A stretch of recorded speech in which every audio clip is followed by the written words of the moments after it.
اعوذ باللہ من الشیطان الرجیم بسم اللہ الرحمن الرحیم۔ السلام علیکم ناظرین، میں ہوں آپ کا ہوسٹ محمد عقیل اور ہمارے اس چینل میں آپ سب کو ایک بار پھر سے خوش آمدید۔ ناظرین گرامی، آج کی ہماری ویڈیو ہے سیریا یعنی شام کی تاریخ کے بارے میں۔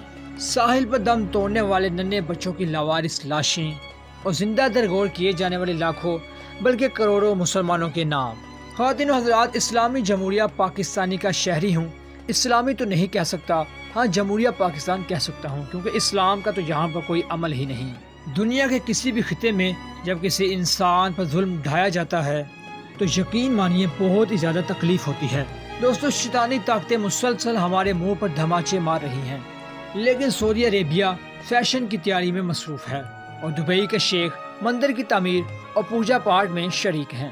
یقیناً یہ قیامت کی نشانی ہے، جس کے بارے میں حضور پاک محمد مصطفیٰ صلی اللہ علیہ وسلم نے ارشاد فرمایا کہ قیامت اس وقت تک قائم نہ ہوگی جب تک میری امت کے قبائل مشرکین سے نہ مل جائیں اور جب تک میری امت کے قبائل بتوں کی عبادت نہ کریں۔ تو ینگ دنیا ٹی وی کے ساتھیوں، کیا وہ وقت آ پہنچا ہے جس کے بارے میں حضور پاک صلی اللہ علیہ وسلم نے پیشگوئی فرمائی تھی کہ قریب ہے کہ دیگر قومیں تم پر ایسے ہی ٹوٹ پڑیں جیسے کھانے والے پیالوں پر ٹوٹ پڑتے ہیں۔ تو ایک کہنے والے نے کہا کہ ہم اس وقت تعداد میں کیا کم ہوں گے؟ تو آپ صلی اللہ علیہ وسلم نے فرمایا نہیں، بہت زیادہ ہوگے، بلکہ سب سے زیادہ ہوگے، لیکن اللہ تعالیٰ تمہارے دشمنوں کے سینوں سے تمہارا خوف نکال دے گا اور تمہارے دلوں میں وہم ڈال دے گا۔ تو ایک کہنے والے نے کہا اللہ کے رسول صلی اللہ علیہ وسلم، وہن کیا چیز ہے؟ آپ صلی اللہ علیہ وسلم نے فرمایا یہ دنیا کی محبت اور موت کا ڈر ہے۔ خواتین و حضرات، ملک شام سیریا سے متعلق حضور پاک صلی اللہ علیہ وسلم نے ارشاد فرمایا کہ جب اہل شام تباہی اور بربادی کا شکار ہو جائیں گے تو پھر تم میں کوئی خیر باقی نہ رہے گی۔ دوستو، اس حدیث مبارکہ کے لحاظ سے عرب دور کے سنہرے دور کے خاتمے کی اہم وجہ ملک شام کے موجودہ حالات ہیں، اور حالیہ ہی دنوں میں نبی پاک صلی اللہ علیہ وسلم کی ایک اور علامت کی پیش گوئی سامنے آ رہی ہے۔ اور یاد رکھیں، ملک شام سے متعلق اسرائیل، امریکہ اور ان جیسے بہت سے ظالم ملک جو بھی بہانے بنائیں، لیکن ان سب کا اصل ہدف جزیرۃ العرب ہے، کیونکہ کفار کا عقیدہ ہے کہ دجال ان کا ایک مسیح ہے۔ اس وجہ سے یہ لوگ دجال کے انتظام وغیرہ مکمل کر رہے ہیں۔ اس مقصد کے لیے انہیں عرب کنٹری میں استحکام پیدا کرنا ہے، کیونکہ ملک شام پر یہود و نصارہ قبضہ کرنا چاہتے ہیں۔ اور دوستو، یہ خاص طور پر امام مہدی علیہ السلام کے ظہور سے قبل ضرور ہو کر رہے گا۔ چنانچہ بیان ہوتا ہے کہ آخری زمانے میں جب مسلمان ہر طرف سے مغلوب ہو جائیں گے، مسلسل جنگیں ہوں گی اور شام میں بھی عیسائیوں کی حکومت قائم ہو جائے گی۔ علماء اکرام سے سنا ہے کہ سعودی عربیہ، ترکی اور مصر بھی باقی نہیں رہیں گے۔ ہر جگہ کفار کے مظالم بڑھ جائیں گے اور امت آپسی میں خانہ جنگی کا شکار رہے گی۔ خلیجی ممالک یعنی سعودی عربیہ میں بھی مسلمانوں کی شوقی حکومت یعنی شوقتانہ حکومت باقی نہیں رہے گی۔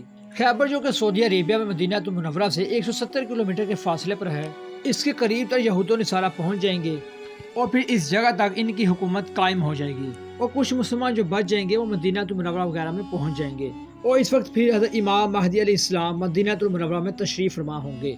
دوستو، دوسری طرف دریائے تبریہ بھی بڑی تیزی کے ساتھ خشک ہو رہا ہے۔ اس دریا کے بارے میں کہا جاتا ہے کہ یہ امام مہدی علیہ السلام کے ظہور سے قبل خشک ہو جائے گا۔